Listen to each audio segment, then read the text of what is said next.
everyone, Novels Wonderland here. Thank you all for the love and support you've shown me and the channel. It means everything. Welcome to Novels Wonderland. I, Tohsaka Rin, will become a magic god in Type Moon. Chapter 35. I, Rin Tohsaka, have arrived in Miyako City today. For chapters 5438 words stopwatch 22-minute read. Chapter 35 to 38. Chapter 35. I, Rin Tohsaka, have arrived in Miyako City today. Toko Aozaki. 1396 words. Miyako City Shinkansen Station. As the Shinkansen arrived, Rin led Sakura off the train. Rin carefully protected Sakura by her side, holding her hand tightly while discreetly activating reinforcement magic to push through the surging crowd. At the same time, she looked back and shouted to Kirai Kotomine, who was carrying the luggage behind them. Kirai, keep up. It was now noon. Rin, Sakura, and Kirai Kotomine, having just finished a quick lunch at a random shop, were walking along the streets of Miyako City. Kirai, how on earth could you eat mapo tofu that spicy? Kirai Kotomine, following Rin and Sakura with the luggage, looked at Rin's back in confusion. Rin, is there a problem? That has always been my favorite food. However, the taste here is very average. Rin, when we return to Fuyuki City, I'll take you to the Red State Banquet Pavilion at Taishan. The mapo tofu at that shop is the most authentic. Rin rolled her eyes at Kirai Kotomine in silence, then stopped and looked at an unfinished building by the roadside. We're here. Kirai, I'll count on you to be on guard later. This person is a bit difficult to deal with. After speaking, Rin took Sakura's hand and walked into the abandoned, unfinished building. Kirai Kotomine's gaze swept the surrounding streets, and then he followed Rin and Sakura into the building. Once inside, he casually placed the luggage in a room before quickly catching up with them. Toko Aozaki, who was lying on the sofa in her office drinking, suddenly sensed three strangers entering Garan no Do. Toko warily put down her can, walked to her desk, sat down, and stared intently at the door. A moment later, a knock came from outside the office, and then two young girls led an adult man into Toko's office. After Rin entered the office, she politely bowed to Toko, and then began the introductions.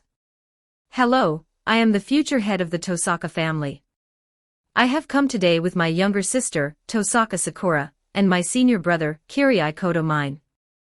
The name Tohsaka Rin had long been spreading like wildfire throughout the Magus world.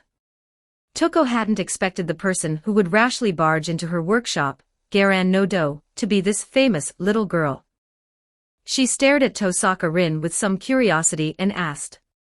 Miss Tohsaka Rin, what do you intend to do by barging into my workshop? Well, I can call you Toko, right? Of course, you can call me Rin. I heard that you've been, well, a bit short on cash lately. I hope to reach a commission agreement with you. Hearing Rin's words, Toko took her hand off the magic circle hidden under the table, stood up, walked to the sofa, and sat down casually. She then turned to Rin, Sakura, and Kirai and said, Come and sit down. What do you want to commission me for? Rin held Sakura's hand, and led Kirai to the sofa opposite Toko Aozaki. Once they were settled, she spoke. Alice Kwanji, you know her, right, Toko? I want my sister to become Alice Kwanji's disciple, so I want to commission you to take us to her, and protect us at the same time. Alice. Hearing this name, Toko seemed to fall into a memory, and didn't speak for a long time. Seeing Toko lost in thought, Rin didn't speak either, but waited silently on the sofa for Toko's answer. Emerging from her memories, Toko pushed up her glasses, hiding her gaze behind the reflection of the light, and asked Rin. Where did you learn about Alice? From you. Toko looked at Rin, who had firmly stated she knew about Alice through her, and then asked. Me? You mean you learned about Alice through me? Yes. Although not many people know about your deeds back then, the Tohsaka family, having operated in Japan for many years, can still obtain a lot of intelligence. For example, about Alice Kwanji, and how it seemed there was a phantasmal species by your side back then. Hearing Rin's words, although Toko was still somewhat puzzled, she didn't dwell on it. Well then, the reward. Rin first took a bag of gems from the bag she was carrying and threw it to Toko. Then, she held the Age of Gods rune stone that Gilgamesh had given her and extended it toward Toko, opening her palm to show it to her. This bag of gems is the deposit. It should be worth about $5 million. And this Age of Gods rune, I will also give it to you after the matter is successful. How about it? Toko looked at the rune stone, then poured the gems from the bag into her hand, played with them for a while, and then put them back. Rin, you should understand your own worth. If I were to. Before she could finish, a magic circle appeared on the wall of the room. Capture you, I think I could get everything. Rin looked at Toko with a calm expression, then stopped Sakura and Kirai from preparing to counterattack. Are you dissatisfied with the reward? Then you name the price. Toko looked at the calm Rin before her, stretched lazily, and then said with a smile. I've been seen through. Little girl, aren't you worried at all? Fine, I've long heard the rumors in the Magus world about your talent, and all sorts of genius titles have been placed on your head. Then, try this. Toko then pulled a piece of parchment covered in magic ciphers from her bosom, and handed it to Rin. Take a look. If you can provide help for my research, then I will accept your commission, but you must give me the rune as well. Rin didn't say anything. She took the paper Toko handed over and lowered her head to browse through it. Watching Rin in thought, Toko stood up, pulled out a pack of cigarettes, went to the window, lit one, and looked outside. Just as the cigarette was about to finish burning, Rin finished her reading, and looked up at Toko in surprise. Toko, you actually want to manufacture servant-level puppets. You saw it. It seems you really are a genius as the rumors say. So, do you have a solution? No. This design of yours has problems from the start. If you just intended to manufacture a puppet with physical strength similar to a servant, that would be no problem, as long as the materials are suitable. I think your technology wouldn't be hard to implement. However, if you want to manufacture a puppet that is on par with a servant in all aspects, then the problem is huge. You're practically trying to create a servant body with a blank spirit origin. Toko casually stubbed out the cigarette in the ashtray, and then pointed at Rin. That problem depends on you.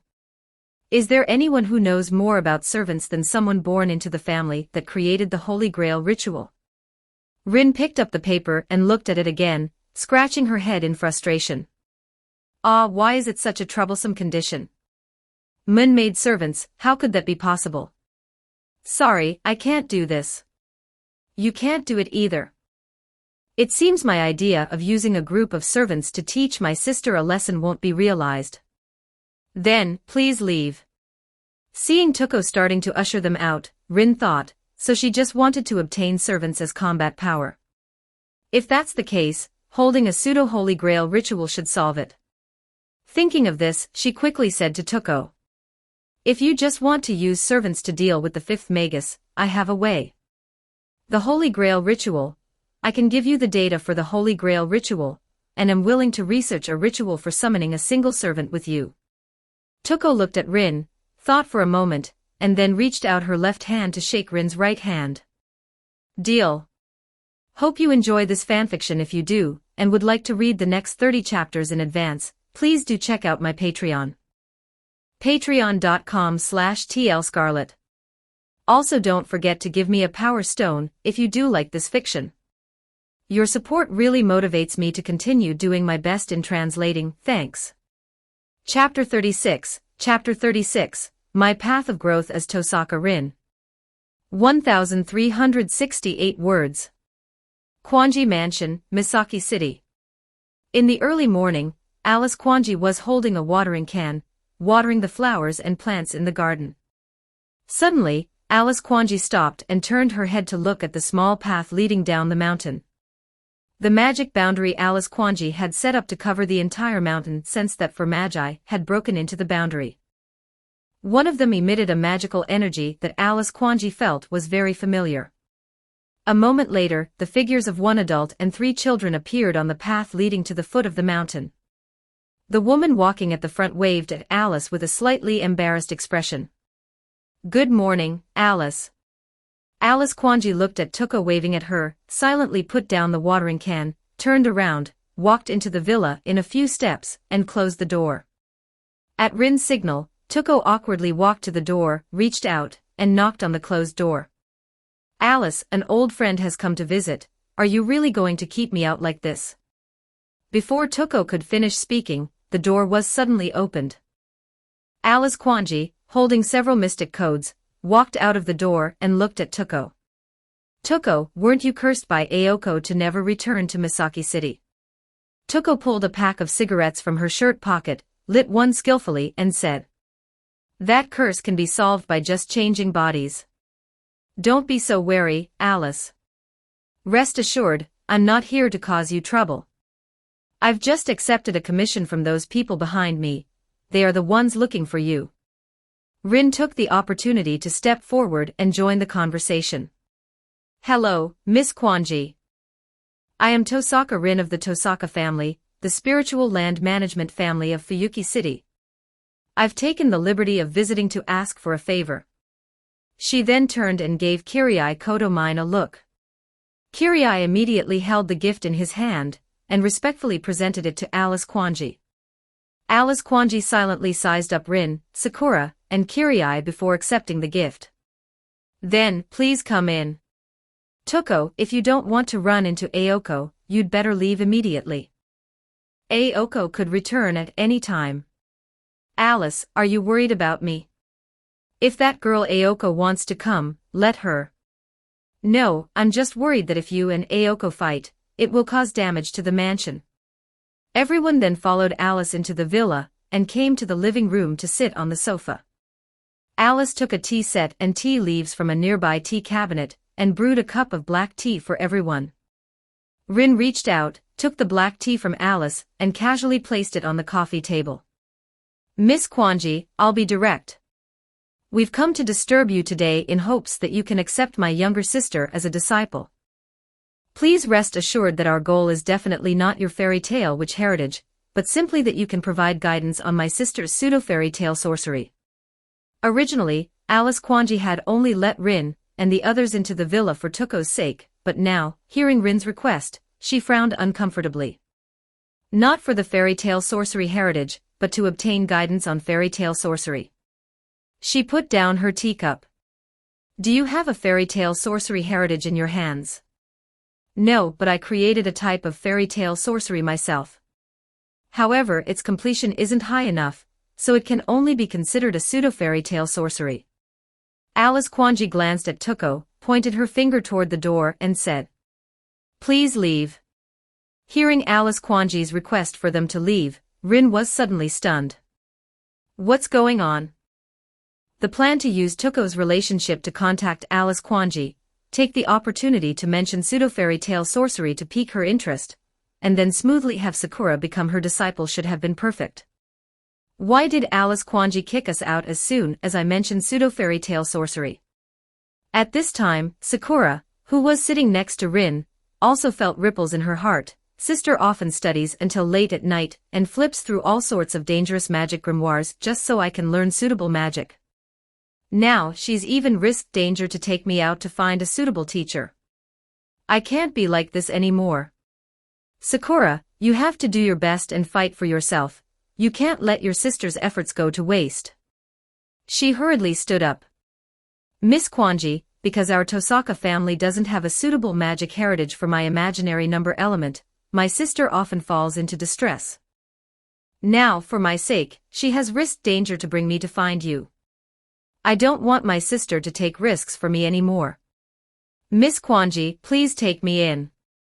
As she spoke, tears flowed from the corners of Sakura's eyes. Beside her, Rin looked at Sakura in surprise. She hadn't expected the usually gentle and silent Sakura to actually say such a thing. Seeing the tears on Sakura's face, she stood up with heartache and hugged Sakura to comfort her. Sakura, don't cry. It's okay. If it doesn't work out with Alice, there's still May Riddell, the Witch of Coal. We can go to the clock tower and ask Kenneth to help us make a connection. It's no problem, Sakura, don't worry. Also, Sakura, you are my biological sister. Doing these small things for my sister's future is what I, as an older sister, should do. And Sakura, you should know that your sister never does anything risky, right? Looking at the cute little girls hugging each other, Alice Kwanji also felt a faint stir of compassion. But looking at Toko beside her, Alice Kwanji simply wouldn't believe that a 10-year-old girl could create fairy tale sorcery herself, thinking that all of this was just Toko's scheme. Just then, a black-haired girl who looked somewhat similar to Toko suddenly appeared behind Alice Kwanji. The girl gently hugged Alice from the side, separating Alice from Toko. Alice, I'm back. Then the girl turned her head and looked at Toko. My perception was indeed correct. I just didn't expect you would still dare to return to Misaki City, and even run here to Alice's place. Toko, do you want to be turned into a frog again? Toko took off her glasses, looked at Ayoko with contempt, then wiped her glasses and put them back on. Ayoko, you're still the same as ever. However, I don't think you still have that ability now. Do you want to try? Then let's try. Alice Kwanji looked at her friends who had started arguing as soon as they met, sighed, and reached out to knock both of them on the head. That hurts, Alice. The two cried out together. Ayoko turned her head, glanced at Toko, snorted coldly, looked at the Tohsaka sisters in the hall, and then looked at her own sister, sighing. Looking at the sisters caring for each other before her, and then at the headache-inducing person beside her, Ayoko, as one of those who knew Alice Kwanji best, tentatively said to Alice. Alice, I've been invisible in the hall just now and heard your conversation. I have a few words to say. This Tohsaka Rin is currently recognized in the Magus world as the most talented Magus in 100 years. If anyone else said they created their own fairy tale sorcery, I wouldn't believe it either, but this Tohsaka Rin might be the real deal. Why not give her a chance? Let her demonstrate it for you. Alice Kwanji, who lived a secluded life, indeed didn't know about Tohsaka Rin's reputation as a genius that was spreading through the Magus world. After hearing Ayoko's suggestion, she thought for a moment and then nodded. Fine. Hope you enjoy this fanfiction. If you do, and would like to read the next 30 chapters in advance, please do check out my Patreon. Patreon.com/tlscarlet. Also don't forget to give me a power stone if you do like this fiction. Your support really motivates me to continue doing my best in translating, thanks. Chapter 37, My Path of a Demon God as Tohsaka Rin. 1,338 words. Everyone walked out of the Kwanji mansion and, led by Alice Kwanji, came to a clearing on the mountain. Alice Kwanji took out her mystic code and said to Rin and Sakura. You may begin your demonstration. Rin had thought it would just be a simple demonstration of pseudo-fairy tale sorcery, but she hadn't expected Alice to seemingly intend to have a magic duel with her and Sakura. Rin turned to look at Sakura. Seeing Sakura ready and showing a determined gaze, Rin nodded to her, held Sakura's hand, and said to Alice Kwanji. Miss Kwanji, please be careful. Rin and Sakura together raised their joined hands. The magical energy of both parties began to form a cycle, and the spell formula began to activate. Using Sakura's imaginary number magic as the base and filling it with Rin's 5 great elements, the sisters fully activated the sorcery, the man-eating crone of the chicken-legged hut, for the first time. A thick and mysterious mist quickly enveloped the entire mountain along with Rin and Sakura's magical energy. A huge chicken-legged hut appeared behind Rin and Sakura. The hut opened and an old crone emitting a strange laughter appeared. Alice Kwanji calmly looked at the 2 little girls faintly visible in the thick mist. At this moment, Alice Kwanji was completely certain that this was indeed some kind of brand new fairy tale sorcery. Listening to the eerie laughter in the thick fog, Alice Kwanji casually tossed a die. As it landed on a 3, 2 bizarrely shaped penguins appeared before her, the chattering twins. As soon as the 2 penguins appeared, they quickly charged into the thick fog and disappeared, with only the faint sounds of battle drifting back. Toko watched the surrounding thick fog with boredom. She took out a cigarette and had just lit it when Aoko, who was standing nearby, snatched it away and threw it on the ground. No smoking. Toko gave Aoko a complaining roll of her eyes. Are you picking a fight? You want to go? Do you want to be turned into a frog again? Just as the two sisters were rolling up their sleeves and preparing to tear into each other, the thick fog suddenly dispersed. Once their vision returned, the sisters looked at the approaching Alice and simultaneously turned their heads away with a cold snort. Humph, X2. Alice, how is it? Alice Kwanji looked at the inquiring Aoko and nodded. That's right, it's fairy tale magic. It seems to be derived from Russian folklore. So Alice, do you plan to take Sakura in? Alice looked at the expectant eyes of the Tohsaka sisters and nodded. Rin happily hugged Sakura, lifting her up and shouting joyfully. Sakura, Sakura, did you hear? You'll be able to walk your own path from now on. Are you happy, Sakura? Sakura nodded happily. Although she had been exposed to magecraft very early on, the magecraft passed down by the Tohsaka family was truly unsuitable for her imaginary numbers attribute. Having only been able to learn basic magecraft for a long time, it wasn't until Rin exchanged the cannibalistic hag of the chicken-legged hut from the system, and taught it to her that Sakura officially stepped through the door of magecraft. However, Rin's version of this fairy tale magic was a magecraft from a certain magical index world exchanged from the system. Lacking relevant data on fairy tale magic, no matter how Rin improved or researched it, she couldn't make this magecraft display its original power within Type Moon. Seeing Sakura's path of magecraft stagnate again, and after many failed research attempts, Rin could only select a teacher for Sakura from her own memories. It wasn't until recently, when the timing was ripe, that she decided to bring Sakura to Alice Kwanji to request apprenticeship. Toko watched the Tohsaka sisters playing happily, glanced at Aoko with a nostalgic expression, and then silently turned to walk toward the Kwanji residence. Aoko felt Toko's gaze and turned her head, but only saw Toko's receding back. She shrugged strangely. Night at the Kwanji residence. After letting Kirai Kotomine go down the mountain to find his own accommodation, Rin came to Alice Kwanji's side alone. Sister Alice, can I call you that? Alice, who was sitting on the sofa reading a book, turned to look at Rin and nodded. Sister Alice, can I exchange my magecraft for some magecraft materials regarding mystery? Alice put down her book, looked at Rin, and said coldly. No need. The basement bookshelves, row 5A, are all related materials. You can go see for yourself. After saying that, Alice picked up her book and ignored Rin. Rin smiled and bowed to Alice. Thank you, Sister Alice. When Rin arrived in the basement, she saw Sakura sitting at a desk, seriously studying a thick book. Nearby on the floor, Toko was lying down without any regard for her image, using a stack of books as a pillow while flipping through the book in her hand. Rin didn't disturb the serious Sakura. She silently walked to the bookshelf and, following Alice's tip, quickly found the books she needed. She casually took one out, sat down next to Toko, and then rested her head on Toko's soft thighs. Hey, little girl, what are you doing? There are no more seats. Who asked if there were seats? I'm asking why you're leaning on my thighs. Conserving resources, not wasting anything. Hearing Rin's answer, Toko rolled her eyes at her and simply couldn't be bothered to care, letting Rin do as she pleased. Sakura, immersed in her book, heard her sister's voice and slowly raised her head, just in time to see Rin acting shamelessly. Seeing Rin like this, Sakura carefully covered her mouth and giggled.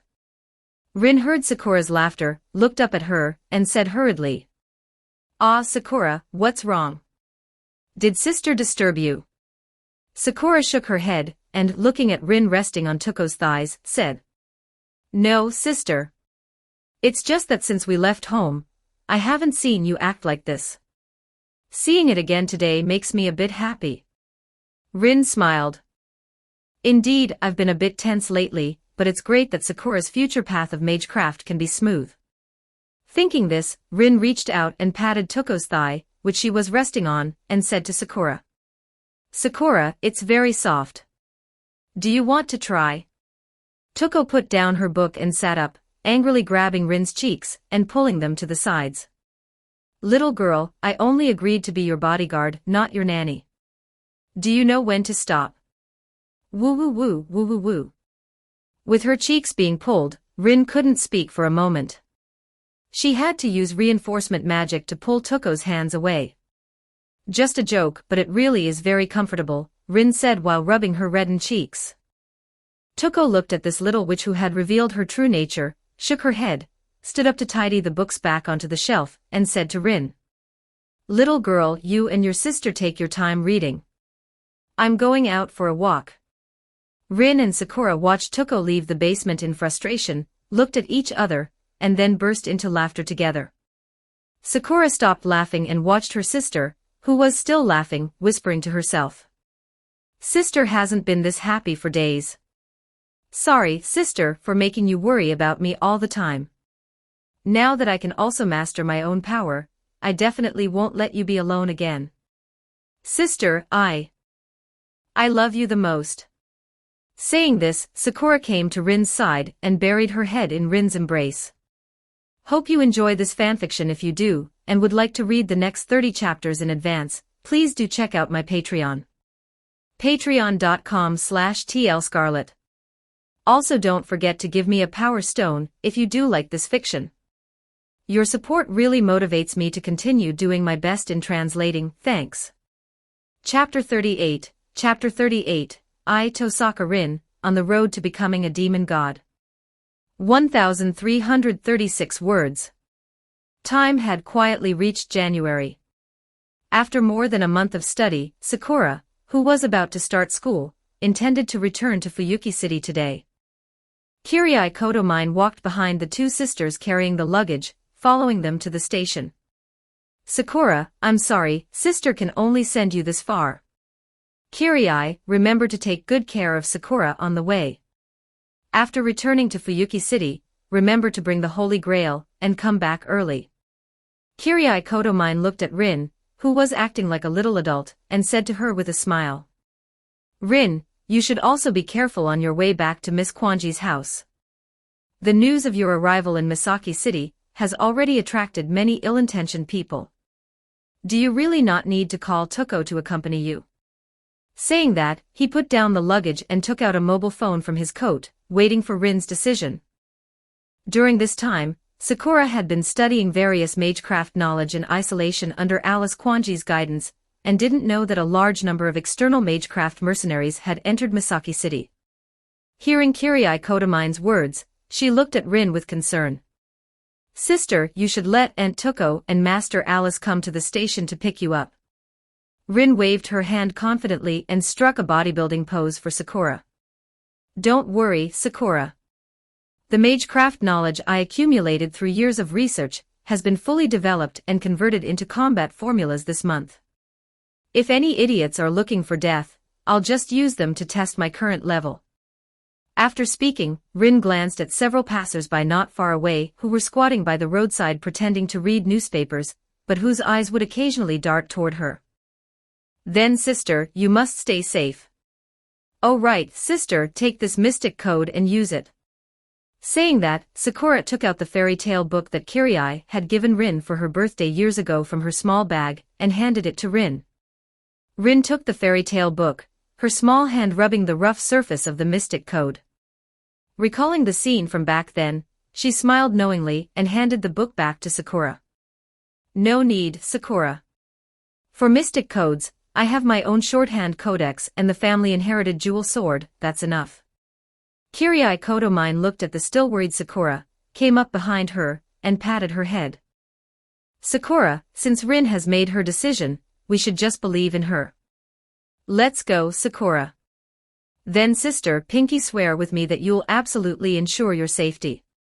Rin looked at her sister who was still worried about her safety, took a step forward, gave Sakura a light peck on the forehead, then turned around, waved her hand, and strode away from the station. Sakura, caught off guard by the sudden attack, turned red in the face, steam rising from her head. She stood dazed on the spot, Sister kissed me, sister kissed me. After putting some distance between herself and the station, Rin walked straight into an abandoned factory. All of you come out. It must have been hard following me all this way. Following Rin's words, several men dressed as mercenaries stepped out from the shadows of the buildings behind her. Rin slowly turned around to face the mercenaries, who silently aimed their mystic codes and firearms at her. Just jackals attracted by a bounty. I thought I'd meet some decent opponents. The alert mercenaries, hearing Rin's words, realized something was wrong and quickly prepared to dodge. But it was too late. At some point, a small gemstone had appeared in Rin's hand, and it was now emitting a mysterious light. The moment the mercenaries saw the light, their consciousness vanished. This mysterious light was the light of Venus, representing goddess Ishtar's war and destruction, which Rin derived through researching the Aztec spear of Tlahuizcalpantecutli. By obtaining the mystery from ancient starlight and using the theory of idol worship, she reproduced the power of Venus from when goddess Ishtar ravaged and destroyed the sacred Mount Abi. Of course, the small amount of Venus light Rin collected and reflected with the gemstone was far from the level of myth. However, against ordinary people and the common magi lying on the ground, it was simply the light of death. The moment they saw the light, their consciousness was destroyed by the light of Venus, the symbol of destruction. Looking at the fallen mercenaries on the ground, Rin tossed the gemstone in her hand. Are you still not coming out? A man wearing a leather jacket and sunglasses, with several claw marks over his left eye, slowly walked out from behind a mixer. The man held his hands high above his head, showing Rin he had no ill intent.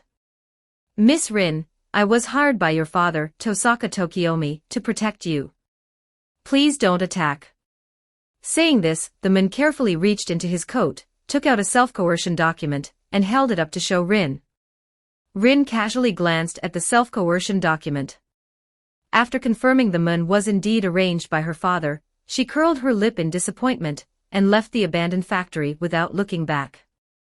Lunchtime.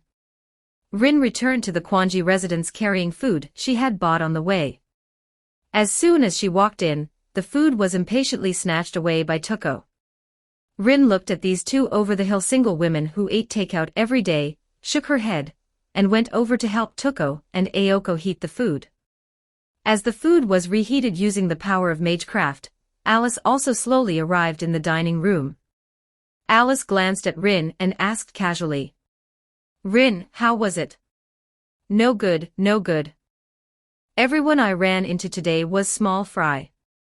I finally met a guy with some skill, but it turns out he was hired by my father to protect me. At this moment, while Aoko's attention was drawn by the conversation between Rin and Alice, Tuko nimbly and secretly snatched a fish from Aoko's bowl. Aoko suddenly felt her bowl lighten. She turned back, glaring at her sister with fury, and not to be outdone, her chopsticks shot out to snatch the fish from Tuko's bowl. Tuko's eyes also twitched as she stared at Aoko. Aoko, as the younger sister, what's wrong with giving your older sister a fish? Humph, you jerk, do you think we're still kids? Ha, Aoko, you dare mention when we were kids? Give the fish back now, or I'll show you what it means to be the older sister today. Tuko, you must really want to be turned into a frog again. Try me if you have the guts. Seeing the Aozaki sisters about to fight again, Alice shook her head helplessly and glared at them. If you want to fight, go outside. Don't break the room. Rin, on the other hand, watched these two over-the-hill single women with a beaming smile and commented. You guys have such a good relationship. Who has a good relationship with this jerk, X2?